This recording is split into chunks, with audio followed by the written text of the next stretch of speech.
오늘은 마가복음 26번째 말씀으로 너희가 먹을 것을 주라 하시니 라는 제목으로 하나님 말씀 나누도록 하겠습니다. 예수님께 보냄받은 제자들이 이제 지난주 우리가 나눴던 말씀과 같이 나아가서 더러운 귀신을 쫓아내고 또 병든 자들을 치유하고 행하여 가르친 것들을 이제 돌아와서 예수님께 고하고 있는 그런 내용이 오늘 말씀의 시작입니다.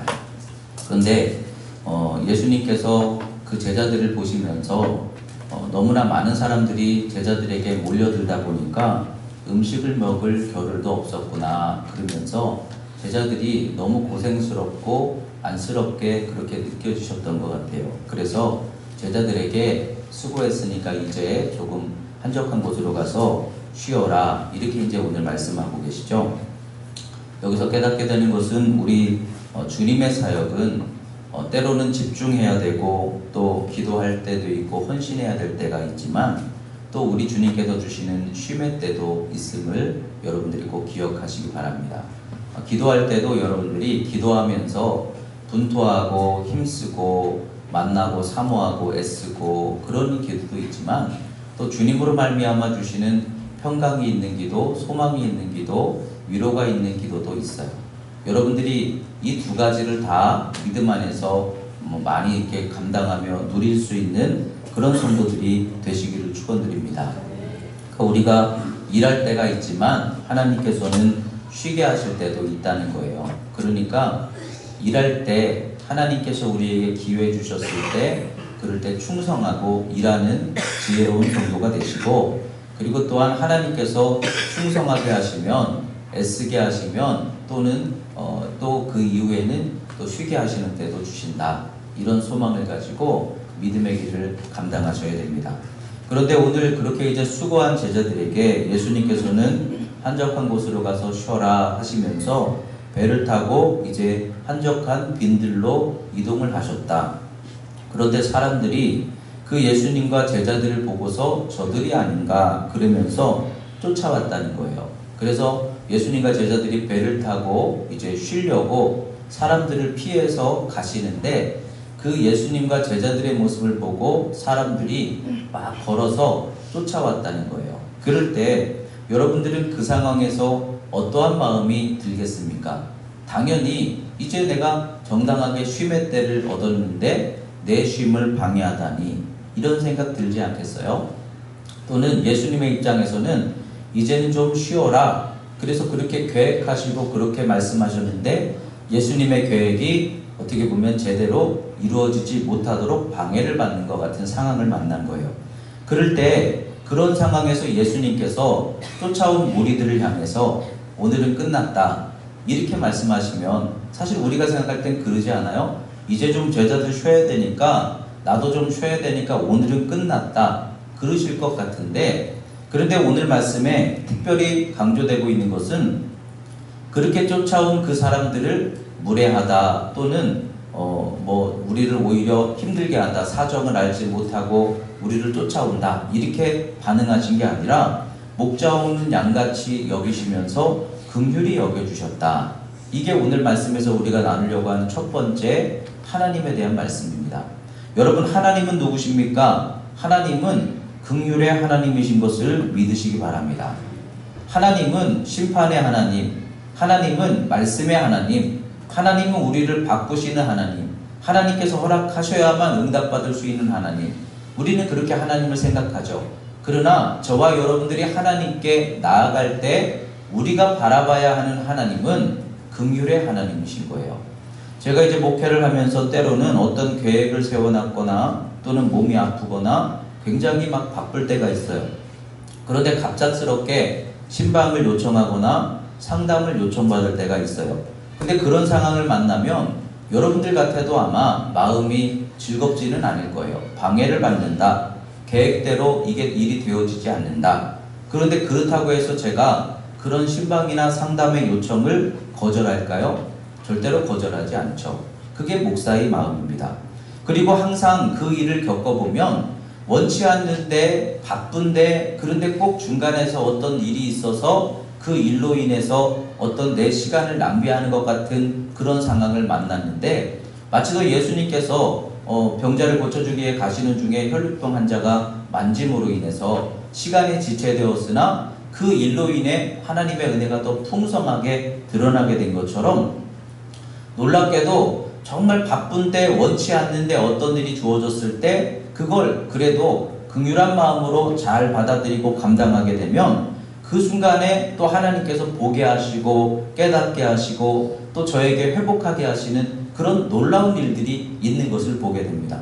그러니까 여러분, 하나님도 그러시다는 거예요. 목회자가 여러분들이 언제라도 그래도 신방을 요청하거나 또는 상담을 요청하거나 기도를 받고자 할 때 그것을 거절하지 않는 것과 마찬가지로 우리 하나님도 동일하게 우리를 향해서 그러한 긍휼의 마음으로 다가오시는 줄 믿습니다. 말씀하셨죠. 하나님은 졸지도 않으시고 주무시지도 않으시고 언제든지 여러분들이 하나님 앞에 간구할 때 그 간구를 들어주시기 위해 이미 준비하고 계시는 분이 우리의 하나님이신 줄 믿습니다. 여러분, 목회자가 기도나 상담을 원할 때 항상 그런 마음을 갖듯이 하나님도 똑같다라는 거예요. 그런데 여러분 생각해 보세요. 내가 목사님한테 좀 죄송스러워서 방해되는 것 같아서 이게 경우에 맞지 않는 것 같아서 너무 기도를 받고 싶거나 상담을 받고 싶었는데 그 마음을 여러분들이 억눌렀어요. 그러면 여러분만 손해보시는 거예요. 근데 꼭 그런 마음이 들 때는요, 분명한 것은 역사하시는 하나님이 분명히 뜻이 있기 때문에 그런 마음을 주시더라고요. 그러니까 좀 미안한데, 좀 죄송한데, 목사님 바쁘고 힘들 것 같은데 그럴 때라도 그래도 내가 가서 기도받아야지 하는 마음으로 나아가면 분명한 것은 그 기도를 통해 여러분들이 회복을 얻거나 치유를 얻게 되는 경우들이 많아요. 그러니까 여러분, 하나님 앞에서도 그런 마음을 가지시라는 거예요.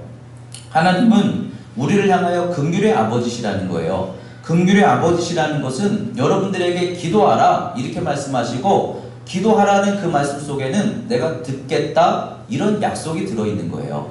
하나님께 기도하라. 그래서 내가 기도할 마음을 가지고 나아가면 분명히 여러분들에게 얻게 하시는 은혜가 있어요. 기도할 마음을 주실 때, 하나님께 나아가려고 하는 마음을 주실 때, 그런데 내가 나가도 되나? 하나님께 나아갔더니 너 아직도 죄 있잖아. 너 아직도 예배 생활 제대로 안 하잖아. 너 아직도 하나님 앞에 청산하지 못한 거 많잖아. 그래서 그것부터 해결하고 와. 그렇게 하나님이 여러분들에게 말씀하시던가요? 아마 그렇게 하나님을 만나신 분들은 한 명도 없을 거예요. 목회자에게 찾아오면 목회자는 그럴 수 있어요. 신앙생활 제대로 못하니까 저렇게 되지. 목사는 그런 마음 가질 수 있을지 몰라요. 그러나 하나님은 절대로 그러지 않다는 거예요. 하나님은 우리가 분명 자격과 공로와 조건이 없는데도 불구하고 주여 나를 불쌍히 여겨주시옵소서 하고 나아가면 하나님은 언제든지 여러분들을 목자 없는 양같이 여겨주시고 긍휼히 여겨주시는 분이 우리 하나님이신 것을 믿으시기 바랍니다. 여러분, 왜냐하면 기도하라라는 말 속에 이미 그런 하나님의 약속과 마음이 담겨져 있기 때문이에요. 하나님이 누구를 편애하시나요? 하나님이 누구에게 특별 대우를 해주시나요? 하나님은 공평하신 하나님이시죠. 그러니까 하나님이, 여러분 그렇게 생각하셔야 돼요. 하나님이 나에게 특별히 대해주시면 좋겠다. 그거는요 잘못된 마음 아니겠어요? 하나님은 누구에게나 똑같이 대우해 주세요. 그래서 누구에게나 똑같이 하나님은 이 사랑으로 대해주시지만 그렇다고 해서 특별히 찾아와서 나에게 특별한 은혜를 주시지도 않는 것 같아요. 그러나 반대로, 그러나 우리가 하나님을 사모하고 하나님을 원할 때 우리가 하나님께로 나아가면 하나님은 누구도 외면하지 않으시고 누구도 물리치지 않으신다는 거예요. 그러니까 하나님이 나를 특별히 대우해 주시지 않아서 내가 지금 이 믿음의 생활 속에 어려움이 많다, 그런 생각을 하는 것이 아니라 우리가 하나님께 언제라도 나가면 하나님은 다 맞아주시겠다, 그 약속을 주고 계시는 거예요. 내가 너를 어떻게 사랑하는지 봐라, 그게 아니라 네가 나를 찾아오면 나는 언제든지 너를 영접하고 사랑해 주겠다. 그게 기도 속에 이미 들어있는 약속인 거예요. 기도하라, 구하라, 듣겠다, 부르짖어라, 응답받을 것이다. 아무리 불의한 재판장도 강청하면 들어주지 않느냐. 그 뜻이 뭐예요? 자격과 공로 없어서 나는 하나님께 나갈 만한 그런 사람이 아니라 할지라도 아직도 나는 죄가 많은데 그럴지라도 기도하라는 거예요. 기도하라. 그러면 하나님께서 네가 네 믿음이 어떤지를 보겠다 그러신 게 아니라 듣겠다, 응답하겠다, 열어주겠다, 찾게 하겠다. 그리고 불의한 재판장과 같이 아무리 우리가 자격과 공로 없어도 반드시 하나님은 들으시고 그 기도를 따라 역사하시겠다. 이게 하나님의 기도 속에 들어있는 약속이라고 한다면 하나님은 우리를 어떻게 대우해 주시나요? 이미 처음부터 하나님은 우리를 긍휼히 여겨주시고 사랑해 주시기로 작정하신 분이 우리 하나님이신 줄 믿습니다. 그러니까 여러분, 하나님 앞에 그런 마음을 가지시라는 거예요. 하나님을 찾고 부르짖고 강청하여 기도하면 하나님을 만날 것이라는 거예요. 그 하나님을 찾는 자에게 하나님은 이미 열려져 있음을 믿으시기 바랍니다. 그러니까 문제는 내게 있는 거예요. 아, 예수님 지금 피곤하시겠지. 제자들 쉬라고 하셨는데 이건 하나님의 뜻에 내가 부족함이 많지. 그래서 내가 자격과 공로 없어서 나갈 수 없지. 내가 기도해봐야 하나님 안 들어주실 거야. 나는 너무 부족하지. 그런 마음을 갖지 마시라는 거예요. 그럼에도 기도하라 라는 그 말씀 속에는 누구든지 그럼에도 불구하고 하나님께 나아오면 다 영접해 주시고 긍휼히 여겨 주신다. 그 하나님이 지금 여러분들에게 기도하라 말씀하시는 거예요. 주님을 찾는 자가 만나고 기도하면 반드시 하나님의 은혜 속에 거하게 될 것을 믿으시기 바랍니다. 하나님은 그런 분이시기 때문에 우리도 또한 그런 마음을 가져야 돼요. 여러분, 긍휼을 우리도 늘 회복하며 살아가야 될 줄 믿습니다. 김종필 목사님께서 예전에 한번 이렇게 대화 중에 그런 말씀 하시더라고요. 우리가 이제 성도들을 대할 때 저 역시도 그래요. 믿음 생활을 이렇게 온전하게 한번 힘써서 해보면 분명히 하나님 역사하실 텐데 왜 그걸 못하고 자꾸만 방황하고 자꾸만 사람에게 풀고 자꾸만 헛된 것들을 의지하는가? 이런 마음이 들 때가 있어요. 왜 자꾸만 아직도 술을 못 끊고 담배를 못 끊는가? 근데 목사님께서 그러시더라고요. 오죽 힘들면 그러겠어. 그냥 불쌍하게 생각하고 기도해줘. 그래서 저도 이제 그런 마음을 가지려고 노력을 합니다. 근데 여러분, 그게 하나님의 마음이라는 거예요. 당신은 자격 없어요. 당신의 그 모습으로 하나님께 찬송하는 게 합당합니까?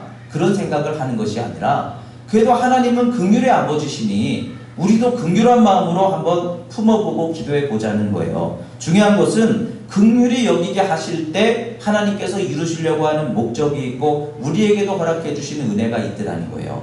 그래서 오늘 첫 번째 이 말씀을 통해 정말 우리가 어떨 때는 하나님께 불편함을 드리고 어떨 때는 때에 맞지도 않고 어떨 때는 내가 자격과 공로가 없음에도 무작정 하나님께 찾아갈 때 하나님께서 넌 자격이 없잖아. 지금은 그럴 때가 아니잖아. 그러시지 않으시고 언제든지 그래도 주님을 찾아가는 자들에게는 목자 없는 양처럼 긍휼히 여기시고 그들을 영접해 주시는 주님이 우리가 믿고 따르는 주님이신 것을 기억하시고 항상 여러분들의 기도는 하나님을 바라볼 때 여러분들이 기도한다. 그 마음속에는 긍휼의 하나님만을 바라보며 기도할 수 있는 그런 성도들 되시기 바랍니다. 심판의 하나님 바라보며 기도하지 마세요. 또 자격과 공로 없는 나 보며 기도하지 마세요. 항상 우리의 기도를 듣고자 이미 마음 먹고 계시는 긍휼의 하나님, 사랑의 하나님을 생각하며 기도할 수 있는, 그래서 기도를 통해 여러분들의 삶에 많은 은혜를 회복하며 살아갈 수 있는 복된 성도들이 되시기를 축원드립니다. 두 번째로 목자 없는 양같이 여겨주신 주님께서 그 많은 무리들을 맞아주셨어요. 그리고 그들에게 무엇을 주셨습니까? 그래, 힘들었지. 목자 없는 양처럼 방황하는구나. 참 그거 감당하지 못해서 너무 힘들어하는구나. 그러면서 위로해 주셨나요? 사랑해 주셨나요? 근데 오늘 말씀해 보니까 그 사람들을 다 모아서 말씀을 가르치셨다. 이렇게 말씀하고 있는 거예요. 그런데 중요한 것은 예수님께서 방황하는 인생들에게 그들을 불러서 말씀을 가르치시는 것과 지금 여러분들에게 제가 말씀을 전하여 가르치는 것과 또 구약에 나오는 엘리야나 세례 요한이 그들에게 말씀을 선포하여 가르치는 것과 사실 뭐가 다릅니까? 그러면 예수님은, 우리가 믿는 예수님은 뭔가 다르실 것 같은데 뭐 똑같이 선지자들처럼 말씀을 그냥 가르치셨네? 그 말씀을 그 사람들이 들었네? 그렇게 생각하면 뭐 별 볼 일 없네. 똑같은 선지자의 모습과 다를 바가 없었네. 이렇게 생각할 수 있을지 모르겠어요. 그러나 우리가 이 마가복음에서 이 마가복음을 쓴 마가복음의 저자 요한이 지금 강조하려고 하는 그런 의미를 여러분들이 잘 분별할 수 있어야 돼요. 지난주의 말씀처럼 예수님은 절대로 엘리야나 살아난 세례 요한이 결코 아니죠. 예수님은 선지자가 아니에요. 예수님은 누구십니까? 구약에 예언되신 메시아예요. 예수님은 이 땅에 오신 하나님이세요. 그 뜻은 예수님을 믿는다라는 것은 우리가 말씀을 배우거나 마음의 감동을 받거나 어떤 삶의 어떤 문제들이 능력으로 해결을 받거나 이런 수준이 아니라는 거예요. 예수님은 여러분들을 구원할 메시아이시기 때문에 예수님의 말씀을 따라 우리가 얻게 되는 복은 말씀의 창조, 구원, 회복에 있음을 기억하시기 바랍니다. 여러분, 오늘 말씀에서 그걸 얘기하려고 하는 거예요. 오병이어의 기적이 나타났다. 아이들도 다 알고 있는 이 기적을 여러분들이 바라보면서 그래, 나도 오병이어의 기적 같은 놀라운 그런 하나님이 막 풍성하게 하시는 그런 기적을 나도 얻었으면 좋겠다. 이걸 생각하라. 근데 마가 요한에서 지금 강조하는 것은 그 기적에 초점을 두고 있는 게 아니에요. 오병이어의 기적은 기적에 대한 얘기가 아니라 예수님께서 그 목자 없는 양처럼 방황하는 이들에게 다 불러서 말씀을 가르치시고 그 다음에 무리를 지어 앉으라 그러셨어요. 무리를 지어 앉게 하였다라는 것은 그 예수 그리스도를 따르는 양들이 되었다라는 거예요. 그분의 음성을 듣고 그분의 모임 안에 들어간 사람들이 예수님의 말씀을 들었어요. 나누어 주어라, 먹어라, 나누어라, 배부르게 먹어라, 이 말씀을 들었어요. 그리고 그 말씀에 뭔지는 모르지만 순종했다는 거예요. 그랬더니 5,000명이 먹고도 남는 창조와 역사가 이루어졌다는 거예요. 그러면 여기서 말하려고 하는 것은 예수님이 말씀하시니 정말 무에서 유가 나타나더라. 예수님이 말씀하시니 여러분들의 삶에 막 놀라운 복이 이루어지더라. 그것이 초점이 아니라 예수님이 하시면 당연한 거죠. 그런데 여기서 말씀하려고 하는 것은 예수님의 말씀을 듣는 무리들이 예수님의 말씀에 순종하여 나누어 주는 거 먹었더니 계속해서 채워지게 되어서 5,000명이 먹고도 남을 수 있는 놀라운 기적과 역사가 이루어지게 되더라. 이걸 말씀하고 있는 거예요. 그러니까 여기서 우리가 깨달아야 되는 것은 선지자들의 말씀 또는 세례 요한의 말씀과 같이 내게 회개를 깨닫게 하고 마음에 감동을 주고 뭔가 가르침을 주고 이런 수준이 아니라 지금부터 우리가 예수님을 따라가는 그 믿음 속에서 저를 통해서 증거되는 이 말씀도 예수님이 함께 하시는 말씀이 되면 그 말씀을 듣고 따라가는 우리들의 인생 속에는 뭐가 있어요? 지식이 있는 게 아니라 하나님의 능력이 있고 하나님의 구원이 있고 하나님의 창조가 있다는 것을 여러분들이 믿으셔야 됩니다. 그러니까 예수를 믿는다는 것은 그 말씀을 믿고 따라갈 때에 그 따라가는 한 걸음 한 걸음 속에 우리에게 구원이 이루어진다는 거예요. 우리에게 창조가 이루어진다는 거예요. 그래서 이전의 선지자들과 예수님은 다르시다는 거예요. 말씀을 듣고 배우는 수준이 아니라 여러분들의 마음에 감동을 받거나 눈물을 흘리며 회개하는 수준이 아니라 그 말씀을 그래서 믿고 의지하며 그 말씀을 따라 살아가게 될 때 하나님 여러분들의 인생을 창조하시는 분이신 것을 믿으시기 바랍니다. 그러니까 능력을 보라는 게 아니에요. 말씀을 보라는 거예요. 말씀이신 예수님을 보라는 거예요.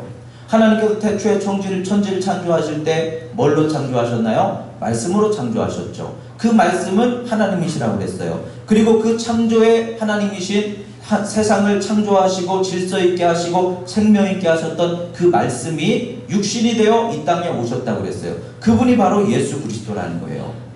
그러니까 여러분들이 예수님을 대할 때, 다시 말하면 나와서 오늘도 말씀을 대할 때 이 말씀이 지식으로 대해지느냐, 아니면 세례 요한을 통해서 받았던 감동처럼 뭔가 은혜 받는 것 같다, 느껴지는 것 같다, 뭔가 깨달아지는 것 같다, 이런 수준으로 받아들이느냐, 아니면 그 말씀을 뭔지는 모르지만 듣고 믿고 의지하고 살아갈 때 내 삶이 창조되리라, 내 삶이 열려지리라, 그 믿음으로 대하느냐.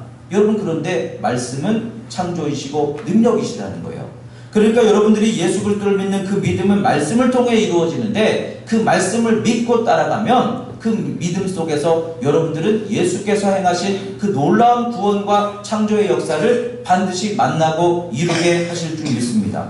그래서 여러분, 예수님을 메시아로 바라봐야 된다는 거예요.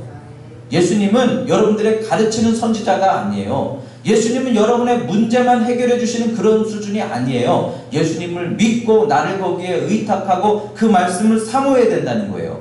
여러분 말씀 듣는 것을 소중히 여겨야 될 줄 믿습니다. 그리고 주의 말씀을 예수 그리스도처럼 대해야 된다는 거예요. 말씀은 지식이고 예수님은 저기 계시고 신비한 은혜시고 이게 아니라 우리는 말씀으로 예수님을 만나고 말씀을 따라 예수님과 동행하며 살아가는 거예요. 그럴 때 그 말씀이 오늘 지금 이 마가 요한이 설명하고 있는 것은 메시아이신 주님이 우리를 이끌어 구원으로 인도하시듯이 그 말씀이 우리를 창조하시고 구원하시더라. 이것을 말씀하고 있는 거예요. 그래서 오늘 이 오병이어의 기적은 이렇게 기록되고 있죠. 예수님께서 그 일을 일으키기 시작하셨죠. 저녁 때가 되었는데 사람들이 다 배가 고팠어요. 그러자 제자들이 예수님께 찾아와서 예수님, 저들이 지금 배가 고플 텐데 다 흩어져서 각 고을에 가서 뭔가 먹고 이렇게 좀 먹게 합시다. 이렇게 이제 예수님께 말씀을 드렸더니 예수님께서 뭐라고 하셨어요? 너희가 먹을 것을 주어라. 그러셨단 말이에요. 여러분, 우리의 믿음의 초점은 여기 있는 거예요. 주님께서 여러분들에게 주님, 지금 이렇게 힘든 상황입니다. 내 삶에 이런 어려움이 있습니다. 그럴 때 네가 기도해라. 네가 감당해라. 네가 한번 먹여봐라. 이렇게 말씀하실 때 그 말씀을 들으면서 우리는 어떻게 반응합니까? 들었으나 이해되지 못하는 거예요. 내 먹을 것을 주라뇨. 만약에 이 제자들이 이 말씀을 듣고서 베드로가 막 일어나서 그래, 예수님께서 먹을 것을 주라니까 한번 우리가 줘보자. 야, 어떻게 할지 모르지만 한번 줘보자. 한번 해보자. 그랬다면 어떤 역사가 나타났을까요? 말씀을 믿고 순종하는 가운데 분명히 주님은 능력으로 역사하셨을 거예요. 아마 또 다른 말씀이 여기 기록되어 있었을 거예요. 그런데 그들은 예수님께서 너희가 먹을 것을 주어라. 그러니까 에이 예수님, 지금 사람들이 몇 명인데요. 그 사람들에게 우리가 먹으려고 해도 200데나리온이 있어도 불가능합니다. 믿지도 않고 듣지도 않고 반응도 못했다는 거예요. 여러분, 말씀에 순종했다면 분명히 역사가 나타나게 됐을 겁니다. 그 뜻은 주님께서 오늘도 여러분들에게 기도해야 되지 않겠느냐 그러실 때 기도했다면 역사가 나타날 거예요. 인내해야 되지 않겠느냐, 사랑하라 또는 예배해라, 순종해라, 충성해라. 그 하나님의 음성이 들려왔을 때 에이 예수님, 지금 내 상황이 어떤데요? 이렇게 반응하는 게 아니라 그것을 내가 믿음으로 반응하고 그래, 주님의 음성 따라 한번 해보자. 그렇게 믿음으로 순종하였을 때 거기 역사가 나타나게 될 줄 믿습니다. 근데 제자들은 그걸 믿지 못했어요. 그게 무슨 말인지를 듣지를 못했어요. 그래서 아무것도 지금 하지 못하는 거예요. 예수님, 돈이 있어도 그들에게 먹일 수도 없고요. 그런 돈도 없어요. 그러자 예수님께서 말씀하시죠. 그럼 있는 거라도 가져와라. 그러니까 또 그 말씀을 듣고 제자들이 순종했죠. 순종해서 역사가 나타난 거예요. 그래서 그 말씀을 듣고 제자들이 흩어져서 먹을 걸 가져왔는데 보리떡 5개, 물고기 2마리를 가져왔다는 거예요. 예수님이 그걸 가지고 축사하셨대요. 여러분, 이거 해석 잘 하셔야 돼요. 예수님이 보리떡 5개, 물고기 2마리에다가 놓고서 주여 이것이 1000배로 억배로 튀어서 저 사람들에게 다 먹을 수 있게 해주세요. 그리고 보리떡에다가 안수했다라는 얘기가 아니에요. 그냥 그들이 갖고 온 것을 놓고 하나님께 하늘을 우러러 하나님 감사합니다. 그냥 일상적인 하나님께 감사기도, 축복기도를 드렸다는 거예요. 그리고 나서 제자들에게 말씀하셨죠. 갖다가 주어라. 떼어주면서 갖다가 주어라. 그랬더니 제자들이 갖다 줬대요. 근데 여러분, 여기서 좀 이게 뭔가 맞지 않다고 생각 안 되세요? 아니 예수님, 보리떡 5개 가지고 이걸 이렇게 조각을 떼어가지고 이걸 누구한테 갖다 줍니까? 여러분, 당연히 그래야 되잖아요. 믿지 못하는 상황에서, 믿음이 없는 상황에서, 당연히 뻔히 보고 아는 상황에서 갖다 줘라. 그럴 때 예수님, 이걸 누구 코에다가 붙입니까? 보리떡 5개, 물고기 2마리인데요. 이 쪼가리를 가지고 뭘 어떻게 합니까? 이렇게 생각될 거 아니에요? 또 무리들이 갖다 주는데 조각을 갖다 주는 거예요. 조그만한 그런 양식을 갖다 주는 거예요. 그걸 먹으면서 이거 가지고 뭘 어떻게 하라고요? 여러분, 그럴 상황 아니에요? 그런데 이 지금 말씀 속에는 그런 얘기가 전혀 안 나와요. 제자들이 당황했더라. 이걸 어떻게 먹여야 되는지 당황했더라 라든지, 무리들이 야, 이걸 가지고 우리가 어떻게 먹어야 될까 고민했더라, 이런 내용이 안 나와요. 그리고 5,000명이 먹으면서 야, 너무 신기하다, 계속 있네, 계속 채워지네, 그렇게 그들이 그 상황을 이해했다라는 말씀도 안 나와요. 이 말씀을 정확하게 해석하려면 여러분 여기에서 뭘 지금 마가 요한이 말하려고 하는지 아세요? 예수님이 그냥 있는 것 가지고 축사했대요. 기적을 위해서 기도한 게 아니라 하나님께 기도했대요. 그러니까 우리도 똑같은 거예요. 그냥 날마다 하나님께 찬송하고 의지하고 영광 돌리며 기도하며 가면 하나님의 뜻이 이루어지는 줄 믿습니다. 그리고 나서 하나님께 기도하고 그냥 먹었대요. 근데 이건 아무도 모르는 거예요. 그냥 일상적인 식사를 나눴다는 얘기예요. 그 상황을 알고서 이게 기적이 되리라, 이걸 어떻게 주님께서 먹게 하실까, 그게 아니라 그냥 먹는 거예요. 자기들이 평소에 먹던 대로 나 나눠 먹고 또 나눠 먹고 그러면서 일상적인 식사를 나눴대요. 어떻게 되는지도 몰랐다라는 얘기인 거예요. 그런데 일상적이고 어떻게 되는지도 모르는 그 상황에서 그냥 말씀에 순종하여 제자들이 갖다 주고 그것을 나누어 먹었더니 먹어지더라는 거예요. 그리고 나서 5,000명이 먹고 나중에 보니까 12강주리가 남은 것을 통해 어떻게 오병이어가 12강주리가 됐냐, 이 얘기예요.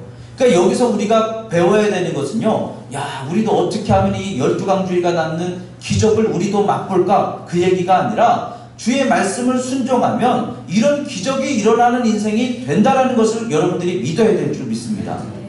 여러분, 말씀을 따라 믿음으로 가니까 기적이 목적이 아니라 그냥 말씀을 따라 하나님 찬송하며 의지하며 주님의 말씀을 듣고 순종하며 가니까 그냥 평범한 하루하루의 생활이, 그냥 오늘도 먹고 오늘도 다를 거 없이 그냥 이렇게 생활하는 그 생활 속에서 하나님은 놀라운 역사를 이루사 채워지게 하시고 감당하게 하시고, 뒤돌아보니 하나님이 어떻게 이렇게 내 인생에 간섭하고 역사하셨을까, 그것을 증거할 수 있는 인생이 되게 하시더라는 거예요.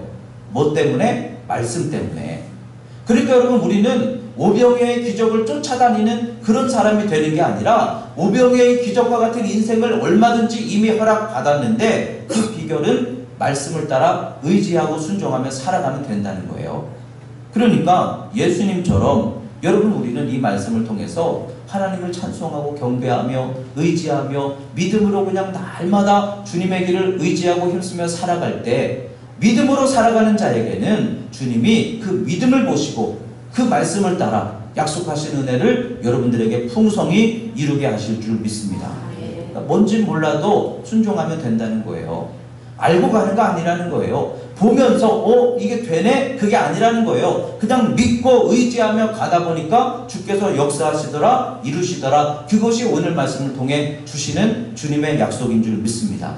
여러분, 다윗의 시편 말씀을 이번 작품 때 나누면서 다윗이 이 시편에 있는 그 엄청난 기도의 고백들을 이렇게 표현하고 있죠. 다윗이 정말 힘들 때에도, 억울할 때에도, 절망스러울 때에도 기도하면서 그 모든 것들을 다 이겨냈다라는 것이 시편에 다 드러나고 있어요. 그런데 다윗이 그 13년간의 억울하고 힘든 인생을 견디고 하나님께서 그를 믿음으로 준비하심으로 이스라엘의 정말 가장 위대한 왕이 되었는데, 다윗이 그 삶을 감당할 수 있었던 비결이 뭘까요? 기도죠. 근데 여러분들이 보실 때 그럼 다윗의 기도의 특별함이 뭡니까? 기도를 많이 했기 때문일까요? 막 하나님의 신령한 역사가 나타나고 막 불이 임하고, 다윗이 오늘도 불을 만나서, 그래서 다윗이 시편에서 불을 더 사모해야 하나님 앞에서 감당할 수 있다, 이렇게 기록했을까요?